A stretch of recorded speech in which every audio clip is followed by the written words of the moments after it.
तो चलिए दर्शकों, अब आगे बढ़ेंगे और बात भोपाल के सौरभ शर्मा की करेंगे। दरअसल आरटीओ में रिटायर्ड कांस्टेबल, सिर्फ 7 साल उसने नौकरी की और 7 साल के अंदर आखिर इतनी अकूत संपत्ति सौरभ शर्मा ने कैसे कमा ली, जो सवालों के घेरे में है और पूरी तस्वीर इस वक्त देश के सामने है। लेकिन अब सवाल सौरभ शर्मा की नौकरी को लेकर भी खड़ा हो रहा है।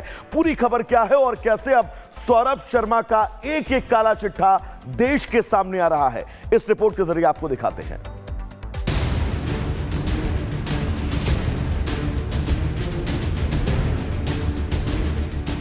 हजारों की तनख्वाह पाने वाले एक मामूली सरकारी नौकरी करने वाले भोपाल के सौरभ शर्मा आखिर ये कैसे बने काले धन के कुबेर? करोड़ों का कैश, अथाह संपत्ति इकट्ठा की, कैसे ये लग्जरी गाड़ियां और सोने के बिस्किट उसके घर से निकले? ये सवाल सभी के जहन में खड़े हैं। एक और जांच एजेंसियां इन मामलों की पड़ताल में जुटी हैं, तो दूसरी ओर सौरभ शर्मा को लेकर एक और बड़ा खुलासा सामने आ चुका है। दरअसल सौरभ शर्मा ने दस्तावेजों के साथ छेड़छाड़ की, गलत दस्तावेजों के सहारे ये नौकरी हासिल की, नियमों को ताक परख कर परिवहन विभाग में नौकरी पाई। रिपब्लिक मीडिया नेटवर्क के पास फर्जीवाड़े के सभी दस्तावेज हैं। दरअसल मध्य प्रदेश के नियम के मुताबिक अगर परिवार में कोई सरकारी नौकरी में है तो नहीं मिल सकती है अनुकंपा नियुक्ति। सौरभ की मां ने अनुकंपा नियुक्ति के लिए दिए गए शपथ पत्र में जानकारी दी थी कि बड़े बेटे की नौकरी शासकीय नहीं है। सौरभ शर्मा की जो मां है उमा शर्मा, इन्होंने जो एफिडेविट संबंधित विभाग को दिया है उसमें लिखा है कि सौरभ शर्मा का जो बड़ा भाई है सचिन शर्मा, वो शासकीय नौकरी में नहीं है, इस तरह की जानकारी दी है।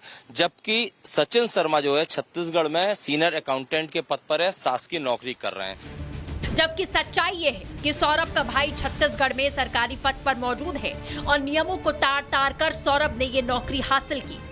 मध्य प्रदेश सरकार का नियम है कि अगर किसी के घर में कोई शासकीय नौकरी में है तो उसे अनुकंपा नियुक्ति नहीं मिल सकती। मतलब ये कि सौरभ शर्मा और उसकी मां उमा शर्मा ने आरटीओ में अनुकंपा नियुक्ति पाने के लिए फर्जी जो शपथ पत्र है वो संबंधित विभाग को दिया, गलत जानकारी दी। एक और इस मामले पर राजनीति चरम पर है। दिग्विजय सिंह ने पीएम को पत्र लिख डाला। मतलब साफ है, इस मामले को विपक्ष जमकर भुनाने की कोशिशों में जुटा है। तो दूसरी ओर सवाल ये भी कि क्या वाकई में ये काली कमाई सौरभ शर्मा की है या किसी बड़े रसूखदार को बचाने की कोशिश, जिसका जवाब जांच एजेंसियां खंगाल रही हैं। Bureau report, Republic Bharat.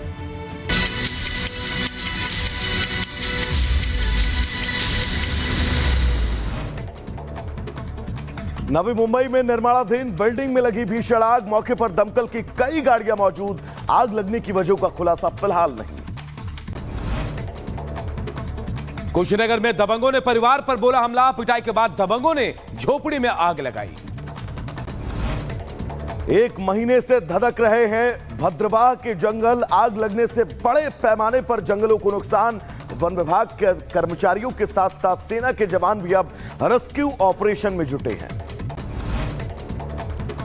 Lakhimpur Kheri में बंद दुकान में लगी भीषण आग, तेज धमाकों के साथ जली पूरी दुकान का सारा सामान जलकर राख हुआ। वाराणसी में तेज रफ्तार कार ने बाइक को मारी टक्कर, हादसे में बाइक सवार एक युवक की मौत, 2 घायल। गुस्साए ग्रामीणों ने हाईवे को किया जाम और कार में तोड़फोड़ भी की है। हादसे के बाद नाराज ग्रामीणों ने पुलिस टीम पर भी हमला किया।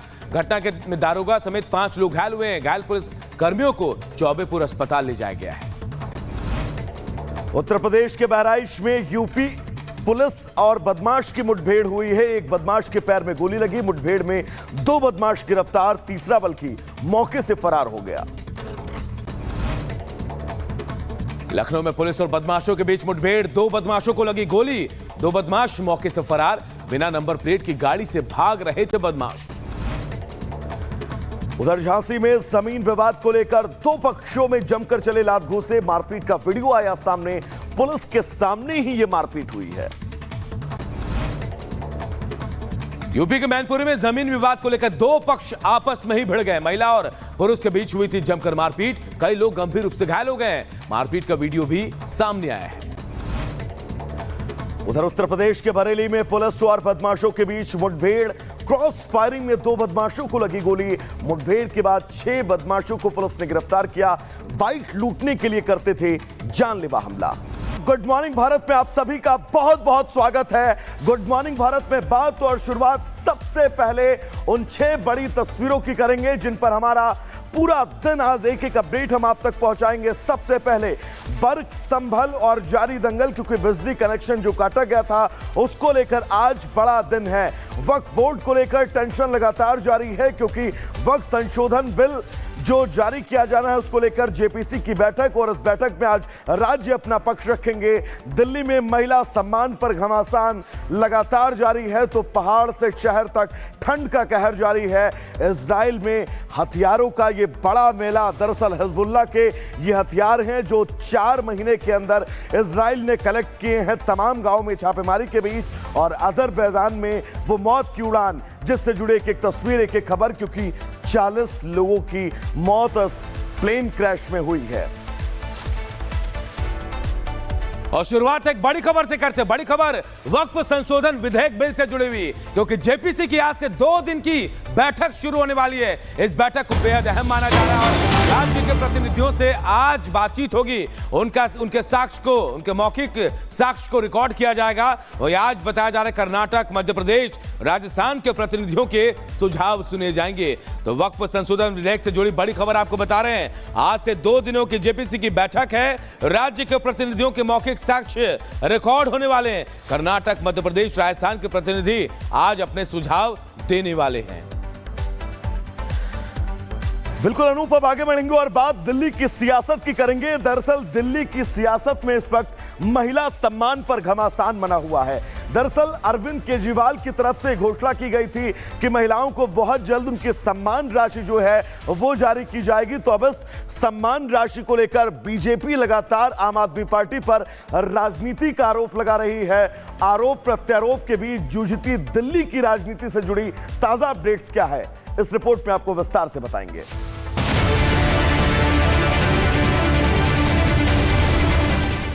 दिल्ली में बीजेपी और आम आदमी पार्टी की लड़ाई रोहिंग्या समेत कई मुद्दों पर काफी दिनों से चल रही थी, लेकिन अचानक ही हाल ही में राजनीतिक मुद्दे पलट गए।